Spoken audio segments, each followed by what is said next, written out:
수십 명의 유치권자 측 인원들이 호텔 건물 내부를 장악하고 있었고, 거기서 낙찰자 측에서 경호 인력이 한 150여 명이 동원되고, 법원에서 인도 집행 인력이 한 400여 명이 동원되고, 경찰 한 3개 중대가 출동해서 지키고 있는 가운데 인도 집행이 실시되었습니다.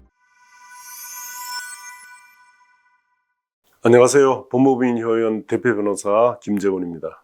자, 이번 시간에는 서울 대형 호텔에 대한 합계 984억 원의 유치권을 깨뜨린 사례를 소개하겠습니다. 이 사건은 친분이 있던 경매 사이트 대표가 소개해서 낙찰자를 대리해서 사건을 맡게 된 케이스입니다. 이 사건에서 워낙 유치권 주장 규모가 큰 데다가 유치권자들이 점유 태세가 여간 만만치 않아서 과연 이 조속한 시일 내에 해결될까 이렇게 생각이 될 정도로 쉽지 않은 사건이었습니다. 자, 이 사건에서는 인도 명령의 조속한 발령이 사건 해결에 열세임을 인지하고 다수의 유치권자들과 임차인들에 대해서 10여 건의 인도명령 신청서를 작성해서 제출을 했습니다. 이게 인도명령 신청서를 내더라도 보정명령이 나온다든지 신문기일이 몇 번 잡히든지 이렇게 되면 신속한 집행이 안 되기 때문에 이 인도명령 신청서 하나하나 좀 심려를 기울여서 작성을 했습니다. 그런데 서울중앙지법에서는 일부 사건만 송달이 안 되다 보니까 공시송달 처리가 됐고, 그 이외에는 대부분 거의 한 달도 안 돼서 인도명령이 발령이 됐습니다. 다만 인도를 집행하는 과정에서 격렬한 저항이 있었지만 어쨌든 불과 한 3, 4개월 만에 인도 집행까지 완료된 사례입니다. 자, 이렇게 대형 호텔의 대규모 채권에 기한 유치권 주장을 인도 소송 등 본안 소송 없이 단지 인도 명령만으로 다 해결을 하고 또 3, 4개월 만에 인도 집행까지 완료한 것은 상당히 이례적입니다. 운이 좀 좋았던 게 아닌가 생각이 듭니다. 자, 이 사건을 처리하면서 유치권의 규모가 크면 클수록 해결하기가 어렵고 해결에 또 장시간이 걸린다 하는 이런 고정관념이 좀 깨지는 계기가 되었습니다. 이렇게 큰 규모의 유치권 사건도 의외로 좀 손쉽게 해결이 될 수 있다는 것을 알게 된 거죠. 이 사건에서 유치권 주장 내용을 한번 살펴보겠습니다. 강남구에 소재하는 대형 호텔이 경매에 나왔습니다. 이 공매도 같이 진행됐는데 감정가가 합계 813억 원이었습니다. 이게 429억 원에 낙찰이 됐죠. 근데 이 호텔 경매 사건에서 총 984억 원의 채권이 유치권 신고가 됐는데, 리모델링 공사업자가 161억 원, 그리고 소유자 측 법인이 150억 원, 호텔 법인이 76억 원, 호텔 객실 운영 법인이 72억 원, 호텔 회원권자가 44인이 200억 원, 지하층 공사업자가 19억 원, 채무자가 300억 원, 유흥주점 공사업자가 1억 2천만 원, 또 PT 트레이너 업체가 4억 5천만 원 이렇게 신고가 됐고, 그 중에 리모델링 공사업자는 유치권 존재 확인 소송까지 제기된 상태였습니다. 이 사건에서 유치권 깨뜨리기를 어떻게 했는지 구체적으로 살펴보겠습니다. 자, 말씀대로 인도명령 신청을 했죠. 전부 다. 당시에 인도명령 신청서에서 유치권이 부존재한다는 걸 주장한 내용을 각 유치권자들 순서대로 살펴보겠습니다. 먼저 리모델링 공사업자가 161억 원 채권에 의해서 유치권을 행사하고 있었는데, 이에 대해서 어떻게 대응했는지 살펴보겠습니다. 자, 유치권 점유 여부에 대해서 가장 중요한 기준이 바로 부동산 현황조사서라고 했죠. 현황조사서에 유일하게 유치권자 점유하는 것으로 나타나 있습니다. 이 리모델링 업자가 가장 경계 대상이었는데, 근데 이렇게 주장했습니다. 실제 점유 사실이 없었다. 그리고 현재 점유해도 경매개시 결정 기입 등기 이후의 점유이기 때문에 대항력이 없다고 주장했습니다. 또 다음으로 실제 공사 사실이 없는 점도 강조했습니다. 유치권 행사한다고 제출한 사진에도 외벽 비계만 설치되어 있고 허가 서류, 공사비 지급을 증빙하는 객관적인 증빙도 없었습니다. 그리고 도급 계약서상 매우 큰 금액인데도 공사도급 계약서를 보면 착공 시에는 돈 한 푼 안 받고 준공 후에 잔액을 받기로 하는 외상 공사를 했다는 게 좀 이례적인 거죠. 그리고 건물이 신축된 지 몇 년 안 됐기 때문에 굳이 리모델링 공사를 할 필요가 없었던 점도 주장했습니다. 설사 공사를 했다 해도 호텔이 담보신탁되어 있어서 이 수탁자 동의 없는 공사이기 때문에 불법 점유다. 그래서 유치권이 성립하지 않는다는 점도 강조했습니다. 그 외에 경매 신청 저축은행이 유치권이 성립되지 않는다는 취지의 유치권 배제 신청서를 제출한 점도 주장을 했죠.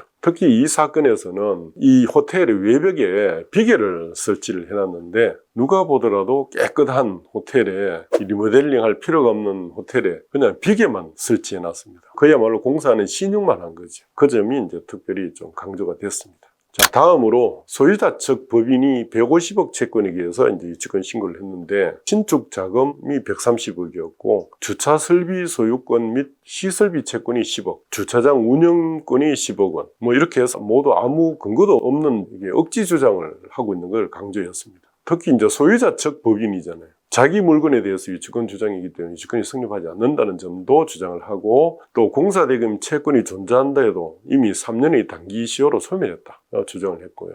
이 사건 호텔 건물과 결연성이 없다. 이 공사는. 그리고 주차 설비는 건전한 목적물로서 감정평가에 이미 포함되어 있다. 또 채무자 소유자 측과 동일한 실체다. 법인 등기부를 보면 채무자 소유자 측하고 임원이 중복됩니다. 그리고 채무자와 그 남편이 이 회사 이사 감사이기 때문에 유치권 행사하는 것은 신의측 위반이다. 이런 주장도 했습니다. 또 경매 신청을 한 저축은행에 유치권 배제 신청서가 또 제출돼 있고 또 이 담보 신탁되어서 수탁자 동의 없는 공사이기 때문에 역시 불법 점유로서 유치권이 인정되지 않는다. 그리고 또 현황 조사서에 유치권자 점유로 기재가 없다. 그래서 지금 점유해도 경매 개시 결정이 기입 등기 이후에 점유이기 때문에 대항력도 없다. 이렇게 주장했습니다. 자, 세 번째로 호텔 객실 운영법인의 72억 채권에 대해서 이렇게 반박을 했습니다. 그 중에 이제 시설비 20억 원은 아무런 근거 없는 채권이다. 그리고 임차 보증금, 권리금, 영업 손실금 채권은 이 사건 호텔 건물과 아무런 관련성이 없다. 또 시설비 채권이 존재한다 해도 호텔이 담보 신탁되어 수탁자 동의 없는 공사이기 때문에 불법 점유로 유치권이 성립되지 않는다. 또 경매 신청한 저축은행이 유치권 배제 신청서를 제출한 점, 그리고 현황조사서에 유치권자 점유로 기재가 없다. 그래서 대항력이 없다. 이런 주장을 했죠. 기타 업자들의 채권에 대해서 살펴보겠습니다. 채무자가 300억 유치권 행사했다. 채무자가 유치권 행사할 수가 없잖아요. 그 점. 그리고 공사를 했다 해도 증거가 없다. 그리고 현황조사서에 유치권 점유로 기재가 없기 때문에 지금 점유에도 대항력이 없다. 그리고 주장하는 채권이 뭐 회원권 이런 거는 호텔과의 관련성이 없습니다. 그리고 유치권 배제 신청서가 또 제출된 점, 뭐 이런 주장을 했습니다. 자, 이 사건에서는 유치권자들의 점유 범위를 특정하는 게 상당히 어려움이 있었습니다. 우리가 뭐 인도 명령이든 소송을 제기하려면 인도 관련된 소송은 딱 인도 범위가 특정이 안 되면 법원에서 판결을 내려줄 수가 없습니다. 특히 또 인도 명령 신청이 신속히 발령되려면 이유도 잘 기재해야 되지만 유치권자가 점유하는 점유 범위를 제대로 특정을 해야 됩니다. 그래야 인도 집행을 하는데 차질이 없기 때문인데 유치권 신고서 그 기재를 보면 그저 유치권 점유하고 있다 뭐 이렇게만 기재되어 있습니다. 건물의 어느 부분을 뭐 어떻게 점유하고 있는지 이 특정을 하지 않았기 때문에 이걸 어떻게 특정하느냐가 상당히 애로사항이 있었습니다. 만약 점유 부분이 특정이 안 된 채 인도명령 신청이 되면 부분이 특정될 때까지 여러 번 보정명령을 내립니다. 그리고 인도명령이 나더라도 인도 집행이 특정 안 되면 또 할 수가 없습니다. 집행 불능이 되죠. 그래서 신속한 인도 집행을 위해서는 보정명령 없이 인도명령이 신속히 또 발령이 되고 또 한 번에 집행이 완료되도록 점유 부분 특정에 매우 신중을 기해야 됩니다. 그래서 이제 당시에 저는 점유 범위 특정을 할 때 유치권 신고서 기재 내용이나 첨부된 공사도구 계약서의 기재 내용에 점유 범위가 이렇게 명확하게 기재되어 있으면 그것으로 특정을 했습니다. 근데 모호하게 단순히 건물을 점유한다 이렇게 신고된 경우에는 건물 전체 점유로 특정을 했습니다. 그렇게 이제 했는데 다행히 문제없이 인도명령이 다 발령이 됐습니다. 다음으로 임차인들에 대한 인도명령에 대해서 살펴보겠습니다. 이 사건에서 임차인들은 아무도 대항력이 없었습니다. 그러다 보니까 인도명령에 큰 어려움이 없었습니다. 다만 임차인이 누군지 정하고 또 그 점유 범위를 특정하는 것이 좀 쉽지 않았는데 그 외에는 뭐 특별히 어려운 점은 없었습니다. 이번에는 이제 인도 명령이 발령이 나고 어떻게 집행이 되었는지 한번 살펴보겠습니다. 자, 서울중앙지법에 이렇게 인도명령 신청서를 접수시켜서 사건이 진행되자 예상대로 인도 집행을 지연시키려는 일부 유치권자들이 좀 고의적으로 신청서 송달을 받지 않았습니다. 결국 송달을 안 받은 자에 대해서는 공시송달 신청을 해서 진행을 했고, 법원은 공시송달의 효력 발생 직후에 신문기일 없이 바로 인도명령을 발령해 줬습니다. 이렇게 인도명령을 받아서 이제 인도 집행 신청을 하게 됐는데, 주된 유치권자들이 변호사를 선임해서 적시 항고를 하고 강제 집행 정지 신청을 했습니다. 신청 사유를 보면 관광진흥법상 관광사업자 지위승계 신고 전까지는 자신들이 여전히 영업이 가능하다. 자신들이 한 호텔에 대한 임대나 처분 등의 행위도 낙찰자가 인수해야 하기 때문에 우리는 인도 집행을 할 수 없다. 이런 주장을 했습니다. 이에 대해서 이제 제가 낙찰자를 대리해서 강제 집행 신청서에 대한 의견서를 제출했습니다. 거기에 제가 판례를 인용해서 관광진흥법상 사업자가 지위승계 신고를 하기 이전이라도 인도 청구가 가능하다는 대법원 판례, 그리고 그 근거를 제시했습니다. 이 사건에서 법원이 강제 집행 정지 신청에 대해서 아직 결정을 내리기 이전에 인도 집행 자체가 먼저 종료되었습니다. 그런데 이제 인도 집행 과정을 살펴보면 한편의 전쟁 영화와 같았습니다. 수십 명의 유치권자 측 인원들이 호텔 건물 내부를 장악하고 있었고, 거기서 낙찰자 측에서 경호 인력이 한 150여 명이 동원되고, 법원에서 인도 집행 인력이 한 400여 명이 동원되고, 경찰 한 3개 중대가 출동해서 지키고 있는 가운데 인도 집행이 실시되었습니다. 원래 하루 전날 집행하기로 돼 있었는데 유치권자 측 인력들이 호텔의 꼭대기층에다가 신나를 뿌려놓고 인도 집행 인력이 들이닥치면 방화를 하겠다, 불을 지르겠다는 계획을 이제 세워놓은 것을 낙찰자 측에서 알고 집행을 하루 늦췄습니다.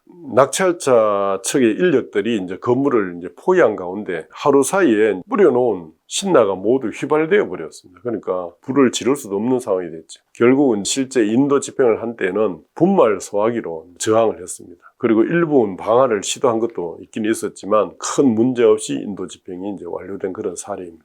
이렇게 인도 집행을 하는 과정 중에서도 낙찰자 측에서 이제 저에게 연락을 해서 유치권자들과 합의서 초안을 좀 만들어 달라 해서 긴급히 또 작성해서 보내줬는데, 유치권자들이 무리한 요구를 계속하니까 결국은 합의는 물 건너가고 집행까지 완료가 된 것입니다. 이 사건에서 유치권자들의 입장에 서면 어떻게 지키기를 했을 것인지 한번 살펴보겠습니다. 이 사건에서도 유치권자들이 유치권은 거의 모두 채무자 겸 소유자가 자신이 손해를 만회해 보려고 허위로 만든 가짜 유치권이었습니다. 무려 984억 원의 유치권을 신고해서 이 낙찰가가 현저히 이렇게 떨어지면 자신이 매수하려고 전략을 짠 뒤에 진짜 유치권인 것처럼 꾸며서 그액의 유치권 신고를 한 것이죠. 근데 그 전략이 이제 다 무산이 된 거죠. 채무자 소유자 측 법인의 채권은 자신 또는 자기 건물에 대한 채권이기 때문에 유치권이 피담보 채권이 될 수가 없죠. 아예. 그리고 호텔 운영법인 등의 채권이나 회원권 다수의 채권도 건물과 결연성이 없는 것을 알고도 금액을 엄청 부풀려서 입찰자들에게 좀 공포심을 조성해서 많이 유찰시키기 위한 거죠. 그래서 허위 주장을 한 것으로 보여집니다.